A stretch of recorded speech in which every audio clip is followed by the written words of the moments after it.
eno ye pulogulaamu yo lesson wiiki eno ku 3ABN TV. Kakasa nti Bayibuli kuli mu 5 akatabo ko ne bayiro okalire ku bigere bya Kristo nga tufeefeeta ebyawandiikibwa. Lino ly'ebbanguliro lya Kristo mwatutendekera okumwesiga olwo nitubeera abeesigwa gy'ali. Lesson wiiki eno katuyigire ku bigere bya Kristo. Omulabi waffe tukulisayo ne mu pulogulaamu Bayibuli egamba ki? Pulogulaamu oyongera okuddibwamu ebibuuzo nga ogibwa mu Bayibuli yennyini yekweddiramu emusumba affe Ssebaggala. Era tuli wamu naye leero mu pulogulaamu eno lesson week eno omusumba Ssebaggala okuva ku kitebe eri Enajjanankumbi. Musumba tukwaniriza nnyo. Amiina sebo. Webalire ddala okutwegattako. Amiina. Twebaza Mukama akulembeddemu. Wakati wano musumba affe waali musumba Kimbugwe Yobu yavudde Kasozi e Makerere. Amiina. Mu bayivu bali bayizi bayivu. Bayizi. Bakyali bayizi. Bano bakyali bayizi ababayigiriza be bayivu. Ba professor. Abakenkufu e Makerere. Era tubalaba sebo tubaniriza nnyo mu lesson week eno. Saba mubuuze ku mulabi waffe ate oluvannyuma tulenga tweyongerayo. Mukama waffe yebazibwe, tweyanza nnyo tweyanzeege, twebaza Katonda olw'omukisa gwatuwadde n'olwaleero okubanga tugenda okubaganya ebirowoozo ku lesoni Yakobo omulabbayi omukumpanya omubbi omuyaaye omulyake byonna ayinza obituuma ly'erinnya Yakobo. Nsaba tubeere nga tulina lesoni zaffe bwe tuba tukubaganya ebirowoozo naawe otandika okutunuulira ebitundu bino naawe ojja kubaako kingi ky'oyiga ate kituyambe nti bwe tumaliriza obbiyiga ate tugende tubigabaneko ne bannaffe tuteekebweteekebwe olw'Obwakabaka obugenda okujja. Weewaawo. Awuliriza ebigambo bino eri alaba tukwebaza kugobera 3ABN TV ne pulogulaamu zaayo zonna. Eno TV yokka mu Uganda erina ebigambo eby'obulamu. Amiina. Ate nga teyeesitaza na kulaba. Weewaawo. N'oba n'abaana bo ne waba nnyozolawo ng'ali awo ne waba sezaalawo. Ne Kristo ne waba kukyalidde tuyinza kujjako n'okyusa. Kakati bw'otabeera ku TV ng'eno oba osubiddwa kinene. Mbeebaza okugoberera pulogulaamu lesson week eno. Era nsaba beeyongere ng'ogoberera mu budde buno bwennyini buli wiiki. Osobola okugabananga ebigambo eby'obulamu Mukama abawe omukisa. Amiina. Weewaawo. Musumba ffe tuweereza katusabe. Mukama Katonda kitaffe ayinza byonna ataggwaawo. Tweyanza nnyo tweyanzeege omukisa gw'otuwadde okubanga tugenda okuyiga ekigambo kyo. Tusaba nno tuwa Omwoyo Omutukuvu okutujjukiza era otukubiriza ekitaffe bye tuyiga bituteeketeeke olw'Obwakabaka obugenda okujja. Tuwa amagezi agava gy'oli. Tuluŋŋamye ekitaffe tuyige ebyo byoyagala tuyige mu lesoni eno eya Yakobo bwe wafuula Isirayiri eyali omulabbayi Katonda waffe n'omufuula agenda okuvaamu eggye eddene erigenda okusiikira Obwakabaka bwe bugenda okujja. Era naffe twenyumiriza mu ekyo kubanga tuli bazzukulu ba Yakobo kubanga yali muzzukulu wa Ibulayimu ate Ibulayimu avaamu omulokozi w'ensi eno gwe twakkiriza ng'omulokozi waffe gw'ogamba nti buli amukkiriza tagenda kwatibwa nsonyi. Tuwa omukisa, tuwa amagezi, leeta bangi bagire ekigambo ekyo naffe tusabye ebitono twongereko ng'ekisa kyo bwe kiri kubanga tusabye tulamu Yesu Kristo Mukama waffe. Amiina. Tukwebaza mukwana ali ku 3ABN webale kuba nti okyatambula naffe mu lesson week eno program we tuyigira ku bigere bya Kristo. Amiina. Tuyigira ku bigere bya Mukama ffe nga Mariamu we yali we Magdalena. Yalondawo ekisingawo obulungi ate kyali tekiyinza kumugibwako. Kyojja mu lesson kyojja mu Bayibuli nga bweyigiriza teri muntu agenda kikujjako. Fact ne bwebeera mbeera nga nzibu tesobola kikujjako. Yesu yagamba nti awulira ebigambo byange bino n'amala abikola alibanga omusajja omugezi yazimba ennyumba ye ku lwazi nkuba n'etonnya mukoka n'akulukuta kibuyaga n'akunta ebikuba enju naye teyagwa kuba yali yazimbibwa ku lwazi. Buli w'ozimbira ku lwazi olw'ekigambo kya Katonda tukakasa okusinziira ku kigambo kye nti ensi ne bw'enaakyuka ekisa kya Mukama kijja kuba kikyakunywezezza. Ate lesoni y'abakulu Pawulo agamba nti mubeere bagezi mu kutegeera naye mu mutima mubeere baana. Kyategeeza nti omukristaayo wali otuuka ng'okuze engeri gy'olabamu ebintu nga si eri nga wakabatizibwa. Yovola lesoni weeri eyongera okukuza. Yesu yatugamba nti nga mubayigiriza byonna bye nabalagira okukola. Tuli mu kweyongera okubiyiga. Amiina. Mu lesoni eno. So namba 9 twala gyetegereza musumba wange. Basumba bange no lesoni namba 9 eriko ebibuuzo bingi olwaliro bye si byentegese naye. Ebimu ku ebyo. Kuba waliwo n'abagamba nti Yakobo teyabba. teyabba byonna tugenda kuba tuzuula yabba teyabba naye of course tukimanyi nti yabba yayagala okuyambako Katonda katusooke tusome olugiri lw'okujjukira nga tutunulira Yakobo omukumpanya Lubereberye 27:36 Lubereberye 27:36 olunyiro lwa 36 Bayibuli egamba nti n'ayogera nti teyatuumibwa bulungi erinnya lya Yakobo kubanga nnyingiridde mu byange emirundi gino gyombi yanzijako ebyobukulu bwange ne kaakano laba nzigyeko omukisa gwange n'ayogera nti tonterekeddeeko nange mukisa bulira yakutaata basumba tuli mu kweyongerayo ne story n'ebyafaayo by'amaka ga Ibrahim kuba luno lunyiriri Ibrahim ye jjajja omukulu yajja wabakkiriza azadde Isaaka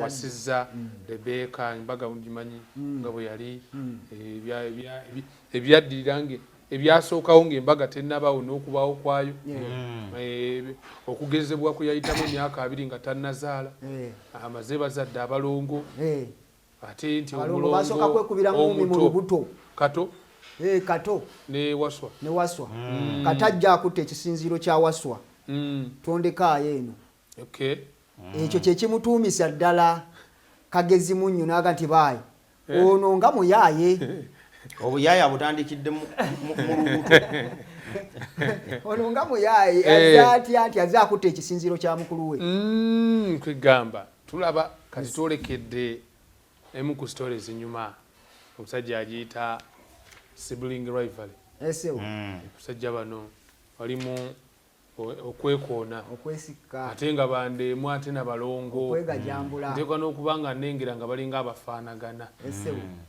aliwo omusumba afe ayina abatabani be bayo Masaka omu ye Kato omulala ye Waswa naye bwe batogereredde bw'obasinkana oyinza obutayawula nti ono ye Kato kati nze aludde nabo nyinza obbaawula naye gwe atabamanyi bw'obasanga kati nkubamu akafaananyi awo Yakobo ne Esawu balayika balinga abafaanagana ekituufu kiri nti bayibuli tugirayo obulungi ekifaananyi nti Waswa ye Esawu yalina ebyoya bingi yali musajja wa mifumbi yali musajja atabeera waka musajja adde eno nadde eri ate omwana omuto ayitibwa Yakobo oba Kato yali ye musajja mutuuze wa mirembe atuule waka nti naye si kutuula butuuzi wano abannyonnyozi bagamba bwe bati nti obutatuula waka obwa Yakobo bwali tebumuwa kiseera kufumiitiriza ku ebyo Katonda by'ayagala yabeeranga mu nsi ng'azunga Esawu ng'anoonya nnyama gy'anaalya ng'ali mu byansi era ensi n'emutwalira obudde bwe bwonna enjawulo eri wano nti Yakobo ye yali omukakkamu ali mild ow'Olungereza yakikozesa kubeera mild n'abeera nga ye mukakkamu kyamuleeteranga okutunuulira ebintu maama bw'abikola ne taata nesse ekyo kyokka n'atandika n'okufumiitiriza ku ebyo bye bajja babagamba mu kusooka baali tebawandiika bitabo naye ebyo Katonda bye yali ayogera n'abazadde baabibuuliranga abaana baabwe nga wano bwe twatuulanga ku kyoto ekawungeezi nga tumaze okukola emirimu ne batugerera obugero obwa kapa ne wango biki ne batunyumiza ne batuyigiriza obukulenda omusanvu kati wano Yakobo ayigirizibwa ne mukulu we engeri gye bagenda okubeera nga babeera abasinza ba Katonda ne bagamba nti omuntu omukulembeze oba asoose waka omwana omukulembeze asoose azaaliddwa abeera n'emikisa ebiri ogusooka yateekeddwa okubeera nga ebyobugagga byonna yateekinga charge kwegamba yabikulembera yabeera kwegamba anaagabirako abalala ekyo ng'okijjeeko ateekeddwa okubeera nga ebyokusinza Katonda eyatonda eggulu n'ensi ye mukulembeze ye kabona era nze bwe mala okuvaawo nga taata akatinka kwasaggwe kati ekisinga okwewuunyisa ono yali atambula Esawu yali tafuna budde kuwuliriza oba oliawo naffe ebintu by'ensi tuli mu Esawu bitutwalira obudde bungi ne tutafumiitiriza ku bya Katonda kati ono yali mild ye ate ne yeegomba ekimwegombesa kye kino by birth tateekeddwa kubeera nga yafuna obugagga by birth tateekeddwa kubeera nga yakola ki yakulembera ebyeddiini n'abyegomba naye nga tasobola bifuna kati mwekyo n'atandika okutetenkanya ebintu bino mbifuna ntya n'erinnya ne lituukirira Yakobo n'asala olukujjukuju n'alyoka akwata muganda we n'atandika omutega kubanga yabeeranga ewaka n'emmere ono gy'aviira mu kuyigga n'ajja ng'alakasidde ennyonta n'enjala n'amutega omugoyo n'asooka n'ayagala omugoyo n'amugamba nti oba gwagala omugoyo njagala omugoyo ekintu kimu nsooka ompe obugagga kati nze nja okubeera omugagga nkugabireko n'agamba nti nze obugagga bunangasi ati naawe nga ndi mu kufa enjala mpa omugoyo n'eriiri mbu n'amuwa omugoyo n'agulya bayibuli egamba nti Yakobo bwe yamala omuwa omugoyo n'alya Esawu n'anyoomola bw'ati ebyakatonda olwo ne luvaawo olwokubiri wagamba nti anyingiridde mu migabo gyange ebiri kwe kugenda n'akwatagana ne maama we n'amutomeza kubanga taata akaddiye amaaso gayimbadde n'amugamba nti atofaayo oyagala oli agenda n'abeera n'ekitabo kubanga amuleetera ennyama n'alya ne tabeerawo wano tayoza bintu tayera lujja tatanyambako kati nsinga kwatagana naawe nze njagala gwoba obeera omusika gw'olina amagezi kiri kyasiruwala kiringa ttawaakyo bwe batyo bamaama oluusi bwebagamba abaana kirine bulungi magezi kirike genda ofune endiga genda ofune obubuzi busaleko amaliba buleete nti agenda kuntegeera kubanga nze ndi muto ate ekirala n'omubiri gwange n'eddoboozi alimanye ate n'omubiri guseerera kiri kikulu kyange kirina emifumbi ti atofaayo ekikolimo ky'anaakolima kiri ku nze olya maama bwamuyigiriza okubba namugamba nti bwotyo bwogambye maama n'agenda n'asala era Yakobo si ye yafumba bayibuli egamba nti n'aleetera maama we n'ateekateeka bulungi kubanga yamufumbira bulijjo ayagala nnyo kakamulali bwe yamaliriza n'amugamba nti twalayo bw'atwalayo n'agamba nti sembera wano oligula ensinga oyanguye mangu nti anti mukama abadde nange eddoboozi naye nga siriryo yegwe Esawu mwana wange nti yenze kale leeta jangu okukwateko n'amukwateko niyimpulira kyekyo obwoya bwa Esawu eddoboozi si bayibuli egamba nti olw'okuba yali awulira akawoowo akava mu nankani ebirowoozo byalabanka n'ava ku kigambo n'abulanka n'ebirowoozo awo okulya kulina kyekulaga nti ebiseera ebisinga bwe batutega emmere etujja ku muki oli bw'abayitanga alina kyayagala obbagamba mu kikkirizo sooka bbagabula bwe mukkuta mala okukkuta n'abagala mubadde mugamba muti netusiruwala tuwanika buwanisi mu bufunze ono omuvubuka omuyaayi ne yambibwako maama ne balyoka batomeza mukulu waabwe eyo gye tugenda mu maaso waliwo olugendo olugalo olugamba nti okalya ddakaddadda byamuddira njagala kusooka kkomo wano ate tugende mu maaso sebo mu bufunze bw'atyo n'alyoka anyigiriza emirundi ebiri n'amubbako obukulu bwe n'amubbako ekigambo ekyokusinza Katonda nga kabona kati ye Yakobo n'asigala ne maama we muzeeyi n'asigala ng'ali mu kukuba miranga ne mutabani we gwabadde ayagala ennyo amaka ne gaawukana bwe gatyo omuntu yandibuuziza ekibuuzo ndoza musumba nawe otuyambekaawo nti Katonda ekisooka ng'omukyala akyali lubuto yagamba Rebeka nti gwe omuto ojja kufuga omugulu weziri bwatyo Katonda bwe yakyogera kuba ye yakiraba okusalawo kw'abavubuka bano yakulaba omukisa ogw'okubeera omusika kwegamba Katonda yali aguwadde Yakobo mu bufunze mukisa gwa Yakobo sibwe kiri atajja atya okuba omubbi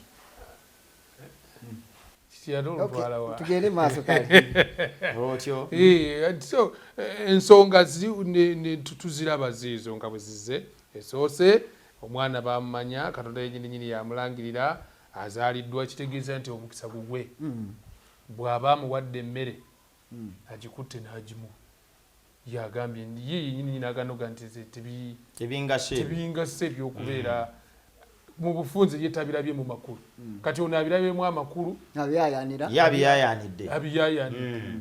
abiyayanidde akoze ensobi kaakati kubanga kati awo musumba wange omuntu nawunzikaga nti Yakobo okubanga mukumpanya mubbi abamubbo balabanga atali muki mubbi musumba tanya awantu awo tugende kaakati bw'otunuulira Yakobo ne Esawu okusalawo kwabwe nga bakyali bato era nga bagenda bakula buli omu n'alondawo omulimu gw'anaakola buli omu n'alondawo obulamu bwe nga bwe bunaaba ebiva mu kusalawo kwe byali tebigenda kukomaawo byali bigenda kukosa obulamu bwabwe n'ekibaliba emirembe n'emirembe emanja gajja okutegeeza atulaba era atuwuliriza tikikulu nnyo okufaayo okusalawo kwo naddala omuvubuka ebi simple decisions zetukola entonotono ebivaamu oluusi biba binene nga bya mirembe na mirembe nga n'emu tetuyinza kubizza mabega nga decisions ezimu twazikola twagala kulya buli twazikola tukyamuukiridde twazikola tuwulira okwakirira twazikola twagala kufaanana balala nakubasanyusa ebivaamu oluusi ne biba bibi oluusi mbeera so tulina okwegendereza nga tusalawo tusalirengawo mu kigambo kya Katonda tulemenga okuleeta ebivaamu nga bya mirembe na mirembe. Ekyokubiri kiri kyoyogeddeko waliwo ekintu kibayita forward knowledge ne predestination. Forward knowledge kitegeeza nti Katonda alaba ebigenda okubeera ku nkomeero ku ntandikwa. Predestination kitegeeza nti yabiteekateeka. Predestination si kituufu. Katonda tagera n'ateekateeka ennaku z'omwezi bwezi tikanteeketeeke emmotoka etomerese baggala afe. Nti Katonda yateekateeka ennaku z'omwezi bwezi tibwe zirituuka ngende nkole kino na kino. Tekimuggyako kuba nti amanye eby'omu maaso. Naye okusalawo kwaffe kwe kuteekateeka ebyo byonna ebinajja. Mu kino tuyiga nti ne mu kugenda mu ggulu Katonda amanye abagenda n'abatagenda nga bwe yamanya Yakobo nti ajja kukulembera Esau. God saw the events. N'amanya nti era Esau oyo mbabuulira amazima ono yagenda omukulembera yadde tannazaalibwa. Naye byonna ebyababaako tekwali kusalawo kwa Katonda kuteekateeka kwe byava mu kusalawo kwabwe na decisions zaabwe. So Esau yeeronderawo kwali kulondawo kwe obusiko obwo okuba nti bumuvaako bugende ewa Yakobo. God was pushing nothing. Tewaba omuntu ali alowooza nti Katonda yakeera kubakiraga naye ka Yakobo nga kalungi. Yakobo nga kalungi. Ndowooza Yakobo no gwe mba nnonda. Story neetuyigiriza Katonda talina we yatuula n'ateekateeka Yakobo aba omusika. Wabula Katonda yalina forward knowledge nti okusinziira ku event season ezigenda okubeerawo mu baana bano finally Jacob will rule. So Katonda yali ayogera kyalengedde mu maaso so si kyali mu kuteekateeka kibe. Ebyo njagala tubyawule. Ye forward knowledge ne predestination. Olwo abantu abali abaga Katonda amanyi abagenda mu ggulu kati nfiira ki bwe mba ndigenda era amanyi yaliteekateeka nedda obutagenda mu ggulu kusalawo. Yo okumanya nti toligenda tekitegeeza nti yakuteekeddeteekedde oleme kubaayo. Okumanya nti toligenda tekitegeeza nti olwo yagenda okusalirawo oleme genda. Gwagenda okusalawo ntojja kugenda naye akimanyi nti ojja kugaana. Ekyo kyakimanyi naye bwe kuba kugaana okujja kuba kukwo. So abantu baleme okulowooza nti Esau yali mubi nnyo Katonda n'alonda Yakobo. Nti oba Katonda bwe yali abaana bano nga bazaalibwa n'agaana omuto naye kaafugeko. Nedda ssebo, this is not politics. God foresaw how the events between these two boys will unfold and he told the mother abaana bogenda okuzaala okusinziira ku kyendaba in the future omuto oyo yagenda okulembera omukulu era events zikulaga ng'omukulu bwe yabiwa omuto olw'omululu olw'obuteefiirayo olw'obugayaavu olw'okugenda mu nsiko nga n'omusomo bw'atunyonnyodde olw'okulengeza ebyakatonda. Kati omukulu yennyini n'abiwa omuto ate namala n'akuba emimiro. Katonda yakyawako Esau nti Esau tayina kuba naye Esau mu decisions ze yakola eza buli lunaku yennyini ne yeeweerayo obusika bwe nga tewali amugambye. Naye Katonda yakimanya nti alikikola. Kati kyembadde njagala twawule. Then ekisembayo ku nsonga eno kiri nti Esau Yakobo bwe baba Katonda yali yayogera dda kibe kiri bannange. Yakobo yali abba. Katonda okumanya nti Yakobo yagenda okukulembera Esau kyali tekiwa Yakobo mukisa gwonna kuyita mu makubo makyamu kutuuka ku ebyo Katonda byayogedde. Kino tulina okukiyiga naffe abalaba naffe aboogera. Katonda yatusuubiza buli kintu naye bwe yatusuubiza ebintu tetuteeka kubifuna nga tuyita ate mu kumenya biragiro bina mateeka ge. Waliwo yagamba muzaale ensi mugijuze mugirye abakazi n'awasa 10. Tali mu kutuukiriza Katonda bye yayogera naye abituukiriza atya. The question is Katonda yakuwa omukisa naye oyise mu kkubo ki okufuna ekyo Katonda kye yakusuubiza. Bw'oyita mu kkubo eritali ly'amazima okufuna Katonda kye yakusuubiza oba munyazi era ebivaamu oba oteekwa okubiregako. Kwegamba teyabba. Abadde bagamba teyabba temulina bwina amala. Kubanga omusajja yayambalira ddala ng'amanyi bulungi nnyo nti kyayambala si kikye. Yali aganye n'ogaana. Yali aganye n'ogaana naye maama n'amugamba nti ekikolimo yagamba nti bagenda kunkwatako bategeere nti siyenze mu kifo ky'omukisa bankolimire. Ko maama ekikolimo kijja kubuuka kikwate nze nja kubeera eno nga nsindika essaala kijje kigwe ku nze gwe kijja kubuuka. Nze nkugambye wuliriza bulijjo sinze njogera n'owulira. Wuliriza kye nkugamba genda ondeetere embuzi. Bw'oli mumanyi. Kati kitegeeza nti yakola ategeera kyagenda okukola nti kiki kubanga mwoyo yamulumiriza. Naye n'akalala musumba kayogedde mu bufunze ebiseera ebisinga twagala okudduka okuyisa Katonda. Katonda yakitegeeza omwana we Yesu Kristo nti ajja kujja abeere kabaka afiiririre ensi eno. Setaani n'ayitiramu Peetero n'amugamba nti luno lutalo lwa mubiri. Wate ekiso olutalo lutandise. Yesu bw'abagamba nti mufune ebitala bibiri. Ye Peetero Setaani amugamba nti wano we tuyitira okuwangula obwakabaka bw'abano. Tubulya kati. Essaawa etuuse. Kati ebiseera ebisinga mu magezi gaffe twesalira amagezi tulyoke tutuukirize ebyo ebisuubizo bya Katonda. Kankubuulire ono si yasoose ono Yakobo. Bangi abatuukiza ebisuubizo bya Katonda nga tugenda ne tufuna abawala nga tulowooza nti beebo. Bw'otunya bw'otyo omusajja nolowooza nti kyekisuubizo kumba ogenda okutomera gwe n'ogenda n'omugulabinga omala namukwata n'otandika okusaba Mukama nfunira omukyala y'ono kumbe wamala dde omugulabinga olinga amutegeeza nti namufunye dda mu kifo ky'omusaba.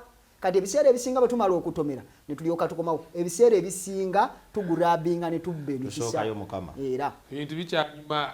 Wenyi story ya Yakobo naye wooma ate mpanvu twagala gifunza. Kati kasooke tuwummulemu katono tumye ku lwendo lw'amazzi tukomewo tulabe ebiddirira nga olutalo lumaze okubalukawo wakati w'Esawu ne Yakobo.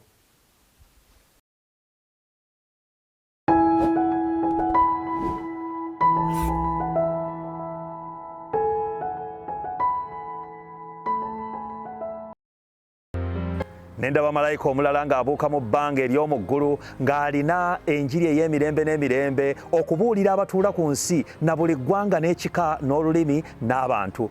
N'ayogera n'eddoboozi ddene nti mutye Katonda mumuwe ekitiibwa kubanga ekiseera eky'omusango gwe kituuse. Mumusinze yakola eggulu n'ensi n'ennyanja n'ensulo z'amazzi. Ne malayika omulala owookubiri n'agoberera ng'ayogera nti kigudde Babuloni ekinene ekyanywesa amawanga gonna ku mwenge ogw'obusungu bw'obwenzi bwakyo. Ne malayika omulala owookusatu n'agoberera ng'ayogera n'eddoboozi ddene nti omuntu yenna bw'asinza ensolo n'ekifaananyi kyayo era bw'akkiriza enkovu ku kyenyi kye oba ku mukono gwe oyo naye alinywa ku mwenge gw'obusungu bwa Katonda. Mu kiseera kino weetaaga amagezi agava ku nsulo ey'obulamu osobole okweteekateeka olw'ekyo ekijja eri ensi. 3ABN ezzegawanye okuwa essuubi eryo gyekuumireko.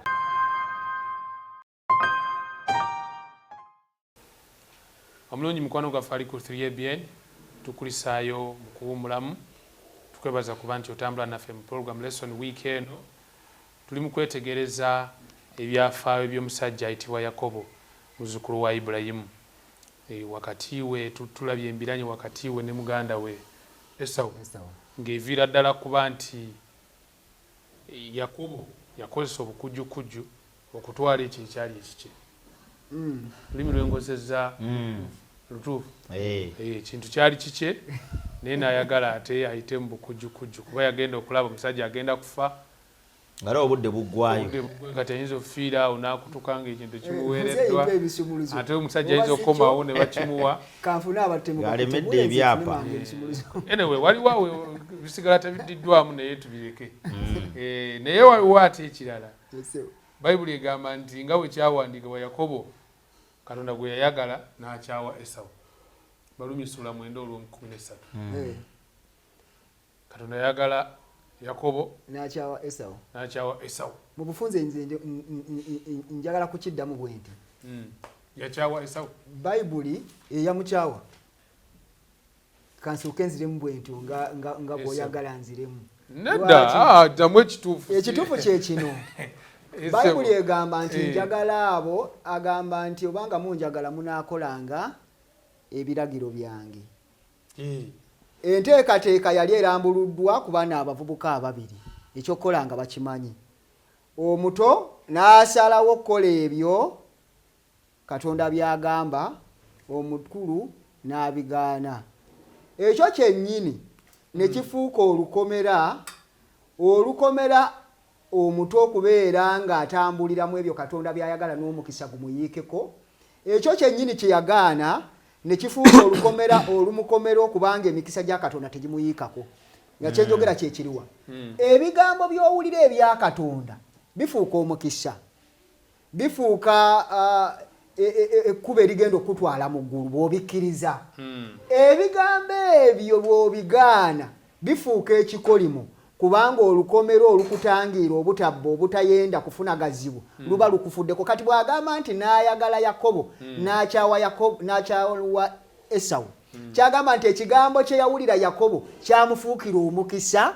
Mukama n'amuwa omukisa kubanga yawulira ebyo njagala abo banjagala n'abanyikira okukola ebyo byenjagala bajja kulaba omukisa ekigambo kya Katonda gy'okoma okukyagala kyo kyennyini kifuuka omukisa bw'okikyawa ekyo kyennyini kye kifuuka ekikolimo kye kikusaliza omusango ono yennyini ye yeesaliza omusango si Katonda si intention ya Katonda naye bye yayogera ono bwe yabizalawa ate byo byennyini ne bifuuka ekikolimo kubanga teyawulira ekyo kyamugambye okay kwegamba ebisingawo tunaaba twongera obizuula naye nga bayibuli etulaze nti kakati ku kibuuzo ekyo okuganja kwa Katonda kwalabikira mu Yakobo badde njagala okukyongerako olunyiriri lw'osomye oli mu Balumi essula ey'omwenda Balumi essula ey'omwenda erina context Pawulo mwawandiikira Pawulo alina olutalo mu ssula ey'omwenda olutalo wakati w'okukkirizisa Abayudaaya abazaala ab'omubiri nti si be Bayudaaya bokka naye n'abamawanga bonna abakkiriza Kristo nabo bafuuka Bayudaaya essula ey'omwenda ekyo kyeyogerako kati alwana kuva waggulu ng'agezaako okuggyayo ebyokulabirako nti Katonda mu ssula ey'omwenda mulimu ekigambo kita election to elect okulonda mu ssula eno Katonda Pawulo agezaako okunnyonnyola nti Katonda bwe yatuuka ku baana ababiri abaali mu lubuto n'ayogera ku Isaaka n'ayogera ne ku Yakobo buli omu n'amwogerako ebigambo ebyeyeetaaga okumwogerako ng'abaana bano n'okuzaalibwa tebannaba kuzaalibwa teyabalinda kutuuka ku nsi teyabalinda nakubaako bye bakola naye yayogera omukisa gye bali newankubadde nga baali tebannaba kuzaalibwa tekitegeeza ebisuubizo bya Katonda n'okulondebwa tebyesigama ku musaayi tebyesigama mu lunyiriri mwe tuzaalibwa tebyesigama na Katonda kumala kulaba ku bikolwa bye tukola naye byesigama ku Katonda ekyo kyalengedde era n'abo ne bakkiriza mu kyalengedde mu bufunze nti Katonda okukyawa ekigambo nti Katonda n'ayagala Yakobo n'akyawa Esawu Pawulo akireeta mu context ya election agamba bw'ati nti Katonda amaze okulonda abantu bonna abakkiriza Kristo amaze okubalonda amaze okubaagala amaze okubawa ebisuubizo amaze okubawa eggulu abantu bonna abagaanya obulokozi ne bagaana Yesu Kristo ne bagaana okutambulira mu kigambo kye amaze okubakyawa amaze okubagoba abategekedde muliro era agenda kubazikiriza mu bufunze mu kigambo election Katonda atulonda nga tetunnaba kuzaalibwa n'abaana be tutannaba kuzaala abo bonna abalikkiriza enjiri bagwa mu kulondebwa kwa Katonda era balina essuubira obulamu obutakola ki obutaggwaawo. Olwekyo n'abaana bwe tutannaba kuzaala Katonda ayinamu be yakyawa, ayinamu ne baayagala. Be yakyawa be baliwa be bagenda okugaana eddoboozi lye, baayagala be baliwa be bagenda okuwulira eddoboozi lye bagoberera ekigambo kye. Bufunze kano byatunulira abaana bano ababiri n'ayagala Yakobo kubanga Yakobo yali wa kuwulira akole, n'akyawa Esawu kubanga Esawu yali wa kunyooma agaane ajeeme. So that is the election we get even before birth. So Katonda talina kyanoonya ku Yakobo kumuwalana nti amuyinako obulabe. Okay. Naye amuwalanira mu bisuubizo biri. Okay. Yaliwo okugaana oba okukkiriza. So omu olw'okukkiriza endagaano ya Katonda butereevu asiimibwa era yayagalwa. Okugigaana tasiimibwa jala kutaputa bwenti. Yes. Okay. Tugeyongeddeyo mu maaso tuli mu kwetegereza embiranye wakati wa Esawu ne Yakobo. Yakobo amaze okutwala omukisa okuyita mu lukujjukujju oba obukumpanya obulabbayi obukenuzi kati gumuwereddwa ne Esawu akitegeddeko bw'akitegeerako n'agamba nti okay gwofumbire yaki ey'omutwe omufumbira ya bigere naga nti kati kamala okufa tumuziike ndabe bwana abishikira ejja bisikira mu ntaana ate olutalo ono lwali lw'amaanyi kubanga lwagwa mu matu ga maama naye n'agamba nti agalenzi gajja kwetugira wano nno n'amuwa amagezi kiwaisoko dduke era olaba maama bw'asala olukujjukujju duka ewa kojjawo Labbani weekweka eyo mbu obusungu bumale okweka olw'obyobwa muganda wenja kukuyita okomewo wano olyoka obisikire bulungi. Ekibuuzo Yakobo agenda okudda wano maama we yali akyali mulamu akomawo nga yafa dda naye kubanga omukyalo oyo yali amugambye nti ekikolimo kinadda ku nze. Yali tayinza kukiwona yakiyoola. So kati wano tulaba wa misinde gyatwala agenda ku lunaku olwa Mande tulaba emisinde gyadduka kati bwadduka akoowa yeebaka lugendo luwanvu akooye yeebaka bwe yeebaka bw'ati ayolesebwa. Naye wano waagenderanga musoma tetunatuuka kwolesebwa nze nja kuba kafaananyi mayindi ye eri etya okudduka mukudduka adduka kuwona kufa kutya kwe kumukulembedde ebirowoozo ebimugamba nti kakati owedde bukyalubangala wa Mmindi kakati ensi ekutaamidde nga bw'olabiriya bwe yadduka Yezeberi noono yadduka Kiwalazima ne gyalaga takola ki tamanyiiyo omusango ku mutima nga muliya alabira ddala nga maama amutomezza. Omanye ekibi kimala kutuzingako netegera nti emikwano gitutomeza akyalina essuubi nti Katonda n'atuukiriza ekisuubizo by'eddala. Ekyamazima kiri nti aweddewo akkiriza awanise ategedde nti ebisuubizo bya Katonda bikomye. Nze neeriddemu ebintu mbiyiye nandibadde nga nnindako naye kati laba ebivuddemu singa nagira nesigenda mbyakufera kitange kakati banoonya nakunzita omutwe gwange bagunoonya. Mulimu oluusi embeera zetuukamu naye ne mu mbeera bwe zityo neebaza Katonda nti aleeta eddaala. Mu mbeera ezifaanana bwe zityo Katonda aleeta eddaala n'alaga Yakobo nti nkyakwagala. N'alaga Yakobo nti eggulu likyayina interest mu ggwe. N'alaga Yakobo nti waliwo enteekateeka engazi egenda okuyunga eggulu n'ensi naawe gye weetaaga okukkiriza nti eriba. Newankubadde yali agirengerera wala naye mu Yesu Kristo Katonda yali wakutabaganya omwonoonyi naye yennyini. Eddaala lino liyimirirawo okutulaga ekyo nti mu Kristo Yesu Katonda yali wakutabaganya omwonoonyi naye yennyini. Waliwo omuntu atulaba kati afaanana nga Yakobo. He or she has messed up things. Waliwo lwobeera n'ebintu n'obiyiwa nga bw'olaba amata gano nga bw'olaba amata n'osirituka gonna n'ogayiwa ku ttaka nga tokyayinza kuddayo mu sitenseni kugula malala. Waliwo omuntu atulaba nga ebintu yabiyiwa. Olwobeera mu maka agali messed up. Olwobeera mu bulamu nga tomanyi nakyo zaako. Kati Mukama nkuliddemu olukwe bino sandi bikoze. Naye ne bw'obeera mu bulamu obwo ekigambo kitugamba wano nti eddaala ne liteekebwawo okulaga Yakobo nti Mukama akyaweereza. Bamalayika bambuka bakkirira. Katonda akyafaayo eri ensi, akyafaayo eri obulamu bwo, akyalina enteekateeka nnene gy'oli. Mu Kristo Yesu agenda kukuyunga n'eggulu. so saagala abantu bagwenga mu maanyi nga bafunye ebizibu bwe biti. Ekyokubiri bali bazimba omunaala gw'e Babeli. Era kino nja okubuuza nti enjawulo ki wakati w'eddala lino n'omunaala gw'e Babeli yalengera n'omunaala guli ogwo. Bali bazimba omunaala gw'e Babeli nga baagala kuzimba batuuke mu ggulu. Beetuuseeyo bo bennyini. Kyokka ate Katonda n'aleeta eddaala nga ye yalitaddewo n'atuuka ku nsi. Mu bufunze abazimba omunaala gw'e Babeli baali tebasobola kuguzimba ne batuuka ku Katonda. Katonda yekka yasobola okukola eddaala ne lijja ne likwata ku nsi. Kino kitegeeza ki? Teriyo ngeri yonna mwonoonyi na muntu yenna ali wano lwayinza kukola ku bubwe n'atuuka eri Katonda. Katonda yekka yalina ekyokukola n'atuuka eri omuntu. Yesu Kristo ly'eddaala lino. Kwegamba Pontifex. Omusajja alina ekigambo Pontifex Maximus. The bridge builder. Agatte eggulu n'ensi. Si muntu. Wabula omuntu Yesu Kristo. Yesu Kristo yekka yasobola okuyunga eggulu n'omuntu. Katonda ye yaleeta eddaala eryatuuka eri Yakobo. Kwegamba enteekateeka y'otutaasa si kugitandikawo. Enteekateeka y'okuyunga omuntu ne Katonda omuntu si yagitandika. Katonda ye yagitandika mu Yesu Kristo. Kati kunza ate ali ewala kubanga nyinza oba nga ndi eyo Katanga oba Kimumbaasa oba Kazo oba nabulira eyo mu bibi byange. Musajja omuyaga nti dead in their trespasses. Twabulira eyo mu bibi byaffe gye twafiira. Ndi awo bwe neetunuulira nengera bannaddiini bayita waali bambadde ebyambalo byabwe.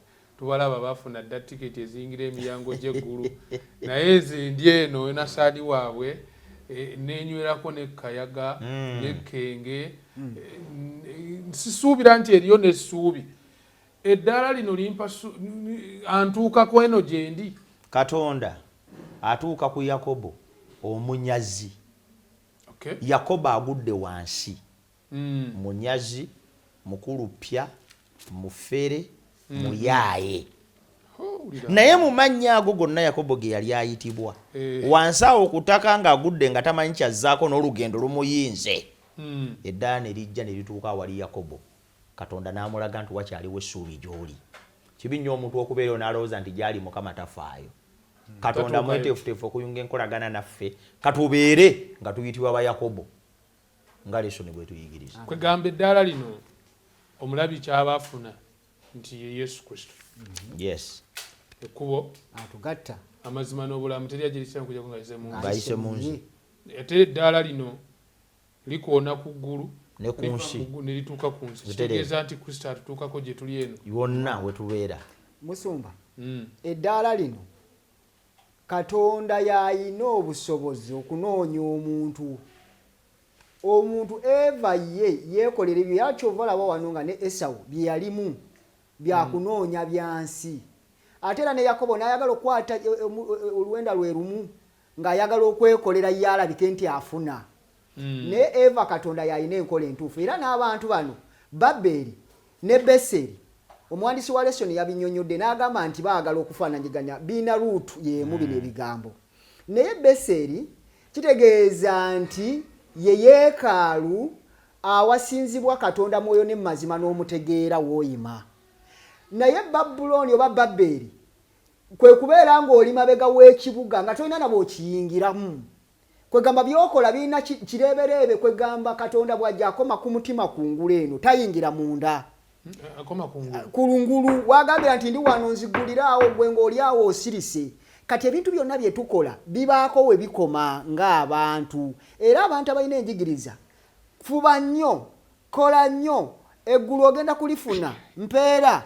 Oba oli ku Babeli, oba otwala njiri ya Kayini, oba otwala njiri ya Esawu mu maaso, oba teweesigamye ku Yesu Kristo, oba eyayogera n'abasajja mu ddungu n'abagamba nti mukkirize nze nja batuukiza amateeka ne bagamba nedda ebyo byonna tujja bikola. Oba ozimba ekyo. Ekyokubiri waliwo ekintu kati ng'ekyo kijjeeko ekiri mu makanisa gonna. Abantu abagamba bannaabwe nti siga okungule. Kwata ebitundu bye-10 oweeyo ly'okufuna omukisa. Omusajja okuwa ekitundu kye-10 tujigira ku Ibulayimu. Ne tumala ne tuyiga ne ku muzzukulu we ayitibwa Yakobo.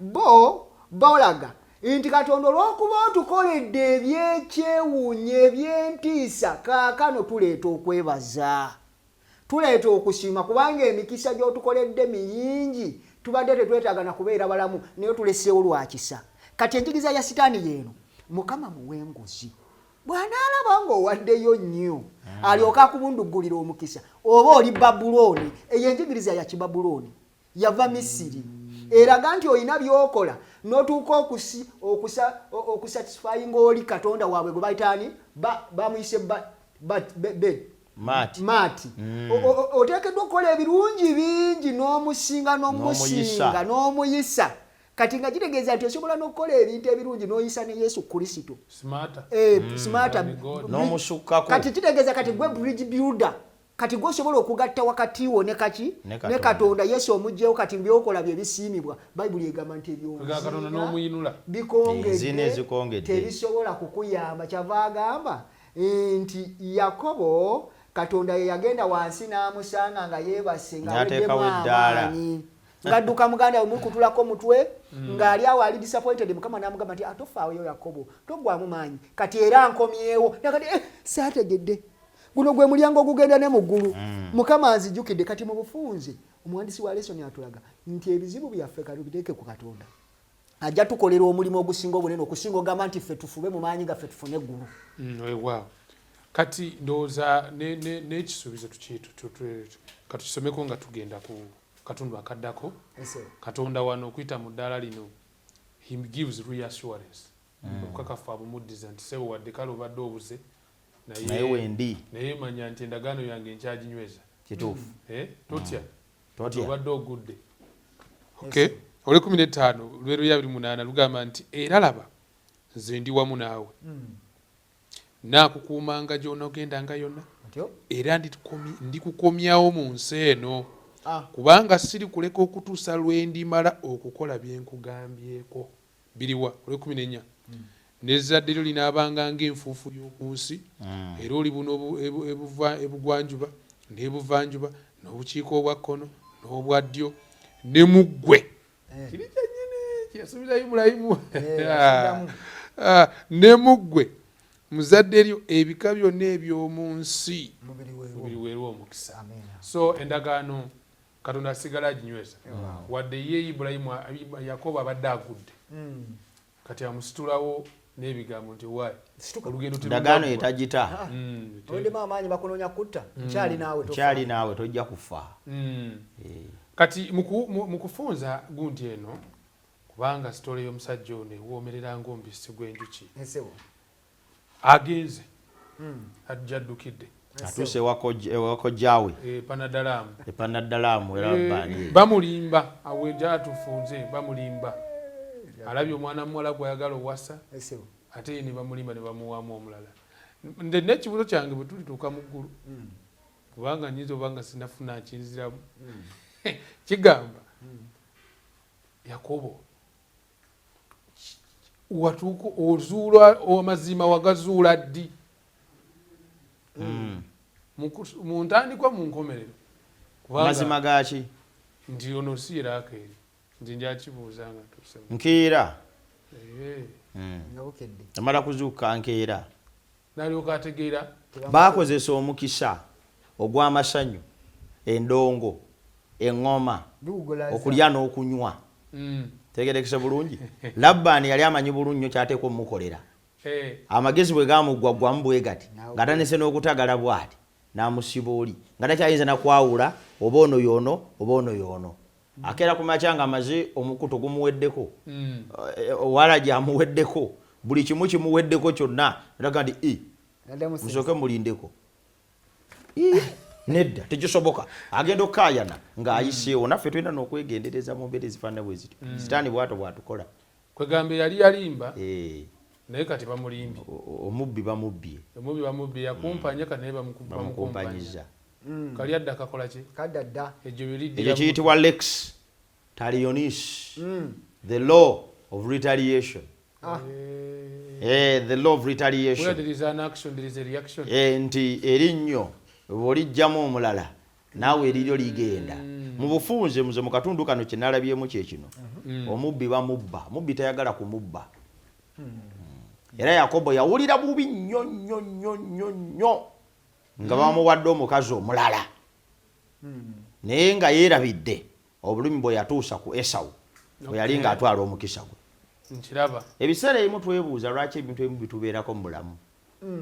Naye nga twerabidde bye tuzze tukola emabega tebiyinza okuba nga bye bireeta kino. Oyinza n'okukuba omwana w'otteke nga weerabidde gwe wali ofaanana ng'omwenkana. Bazadde tuba batabbu nnyo, obeera muzibu nnyo, naye nga birebidde gwe wali ng'olina emyaka 3. Singa bakuzzeeyo oyinza okuba wali bubi n'okumusinga. Kati oba weetaaga okwefuga ng'ogunjula abaana, kubanga oluusi law of retaliation yebeekola. Kati omukisa gujja wa Yakobo kubanga ino gyali afunye omukyala bazadde abaana. Ne Rakeri naye amukoleredde amufunye. Kituufu. Batwala ogwatta waabwe. Omukisa ku babiri wano wawagusanga ogw'amaka. Kyetuyita omukisa gw'amaka. Omukisa gw'amaka nze bwe ntunula obulungi ku maka gano aga Yakobo, Katonda atunuulira omusajja ono Yakobo nga bamaze n'omusiba omukyala. Katonda n'atandika okuteekawo emikisa gye nga gitandikira ddala ku Leeya. Kisooka n'amuwa abaana, ekyokubiri n'amuwa obugagga, ekyokusatu n'amuwa ettutumu. Omukisa gw'amaka Katonda gw'asinga okuwa Yakobo mu mbeera gye yalimu ne bakyala be gwe mukisa gw'abaana. Ate n'omukisa gw'omukyala omugumiikiriza ayitibwa Leeya tatera nnyo kwogerwako mu byawandiikibwa, naye tulina kye tumusomako kikyamu. Yali victim of circumstance. Naye bwe yamala okuyingira mu mbeera eyo n'agikiriza nga bwe yali, n'akola ekitundu kye n'obwesigwa, era ne Katonda n'amutunuulira embeera gye yali ayisibwamu n'amulabisa omukisa. Nze kyenjigamu kye kino ndi Katonda agawa omukisa n'eri Yakobo omunyazi. Mu bufunze eby'emabega Katonda tabitunuulira. Obulamu bwaffe bukkiriza okwenenya n'okudda gy'ali. Naye asigala atuukiriza ebisuubizo bimuffe newankubadde ng'ebiseera eby'emabega bibadde bikwafu. Naye bwe tukkiriza okuddamu okutambula naye, Katonda akkirizamu ebyo ebikyamu ate n'ajjamu ebigolokofu ebinaabeera ekyokuyiga eri abaliddawo. Kugamba omukisa guno tukwawo n'ekintu ekirala awo Musumba ekyewuunyisa ku mwana ono, ku muwala ono Leeya. Wadde amaaso ga Yakobo gali nnyo ku Rakeri, naye ate Leeya Katonda gw'alabikanga gw'ataddeko akabonero k'omukisa. Buli ogw'ekisuubizo kubanga abaana abana betwandise empagi. Asooka si Reuben, owokubiri si Simiyoni, Levi wakusatu ne Yuda owokuna. Agenda ovaamu kabona Levi, ani amuzadde Leeya. Agenda okuvaamu omulokozi Yuda, era Leeya yamuzadde.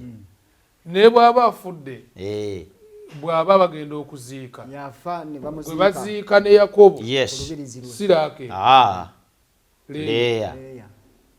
Naye basoma ennyiriri nti n'azaala jjajja wa Yesu. So omukisa gw'amaka guli ku Leeya.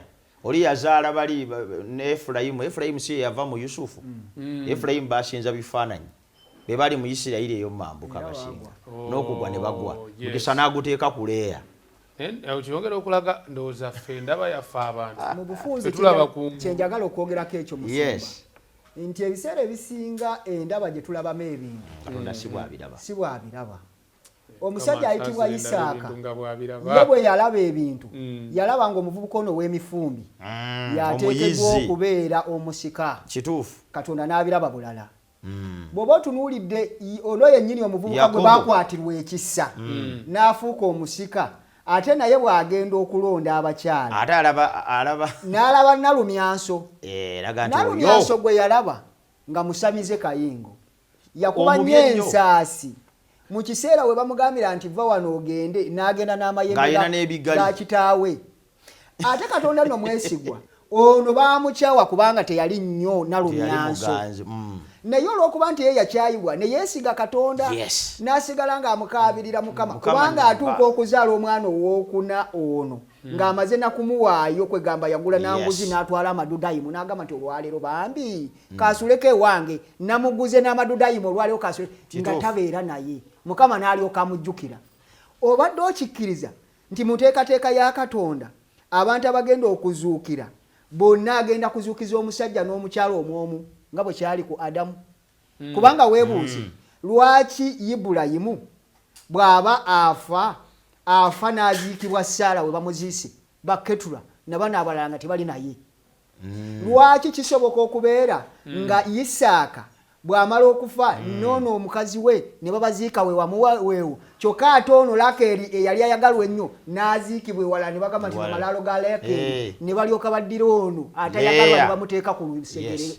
Nga kiregeeza nti mu kuzuukira Ibulayimu bw'aba azuukira ng'alina omukyala omu ne Adamu gw'ate muzzukulu we toyinza kujja ng'olina abakyala babiri. Okitegedde enteekateeka ya Katonda. Omusajja omu azuukira ne mukyala we bonna ne balyoka babeera nga n'abaana baabwe bajja nabo bano ebirala byagwawo Setaani ye yabireeta mu bufunze.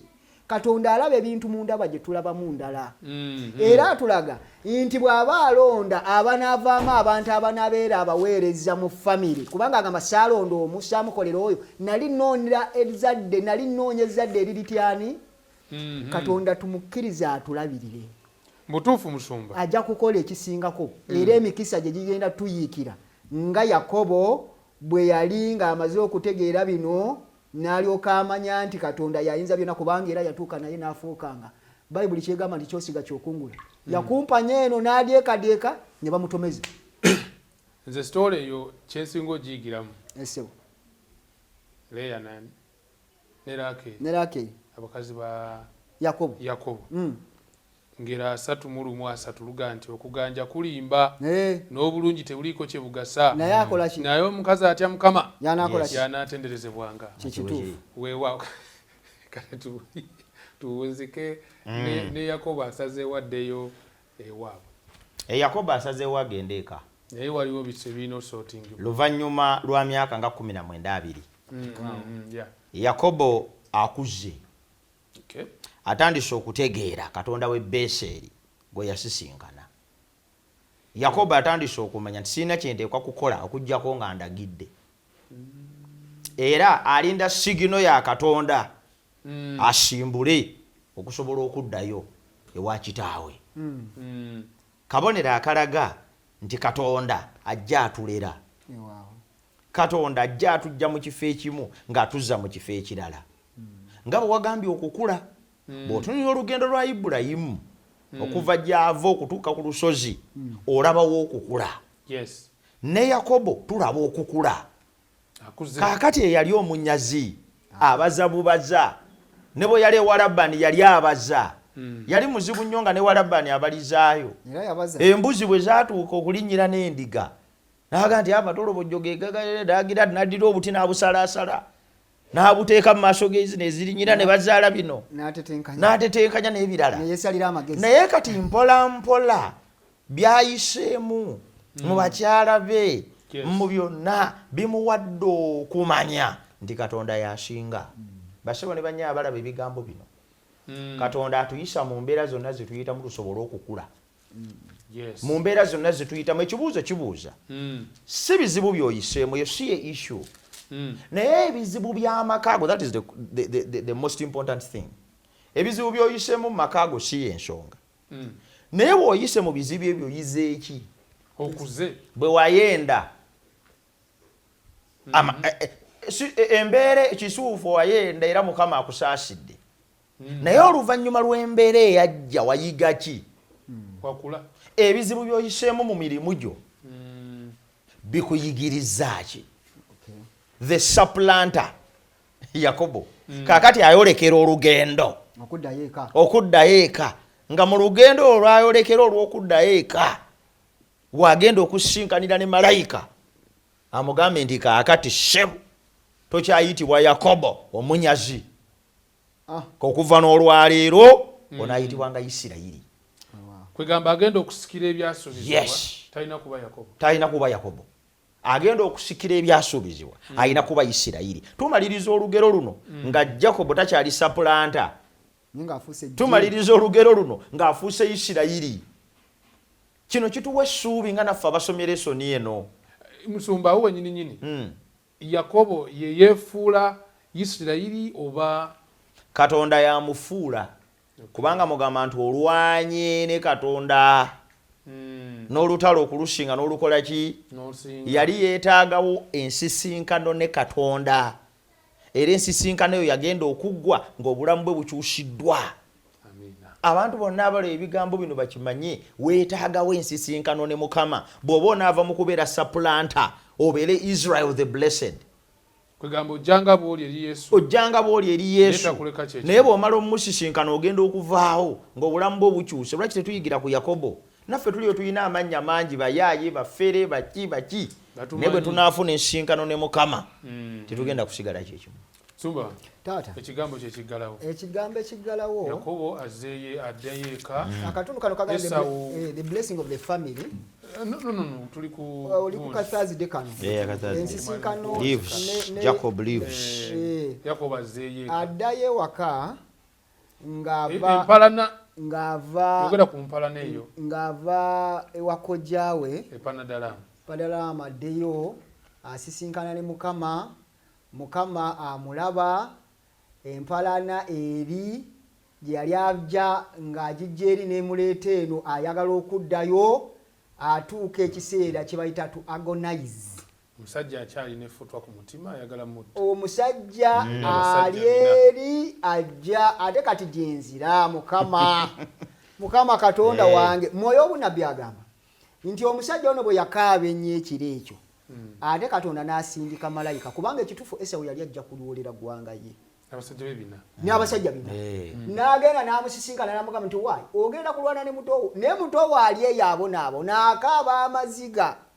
Bw'oba osomye olubereberye ku musajja ono Katonda abadde ebbanga ddene ajja n'asisinkana Yakobo n'amutaasa kubanga ne Labani naye yali azzeera kuwolera ggwanga. N'amugamba nti oyo nno weegendereze Yakobo toyogera ekigambo ekibi oba ekirungi ku ye nga kitegeeza nti Katonda asobola n'okulwana entalo n'omuntu amaze okutegeera nti Katonda yafuga mu bulamu bw'omuntu ono. Kyava agamba nti nno bw'okola ebirungi n'abalabe babafuula mikwano gyo. Mu kuddayo omusajja abadde atya Katonda amuwa omukisa agenda okutuuka ng'amaze n'okusengeka bw'anaamala okuttanze nattaba abagundi n'abaleeya nno baatayagala basinga okwagala bana ba Yusufu be basembayo emabega naye Mukama n'amuwa ekisa muganda wange tofaayo n'ebintu by'obadde oleese ebirabo tobifaako nze nina bingi jja tugende mu bufunze Katonda yasobola okututereeza era bw'amala okutegeera kino muliza bwagamba mu lubereberye Sura ya 3 olusooko okumala okusatu aga nti bannaaye mujje buli omu akwate byabadde nabyo gwe baŋŋamba nti olina amayembe kubanga yajja wano kitawo n'aganoonya n'agabulwa mukwate bakatonda abalala bonna mubasuula eri mujje tugende Beseri eri gye yamusisinkana olulala tuddemu tusinze Katonda oyo eyanziramu mu kiseera ekyokulaba ennaku nabuuka Yoludaani guno nga ndi muggo mwereere nga gwe nnina mu ngalo kaakati laba nina obugagga buno Mukama yeekola ki atenderezebwe mu bufunze akomawo nga wassanyu kubanga Katonda yamusisinkana n'amutegeera. Weewaawo Yakobo agenda okuddeeka nga mulokole yagenda si mulokole kyonna ngenze omukubakanya nakyo akomawo omusajja mulokole ng'omutima gukyusiddwa n'erinnya likyusiddwa naffe abagenda Kanani tugenda tuzaalibwa omulundi ogwokubiri. Sumba ffe tuweereyo essaala tuwuzikira. Mukama tukwebaza ku lw'ebigambo bye tuyize.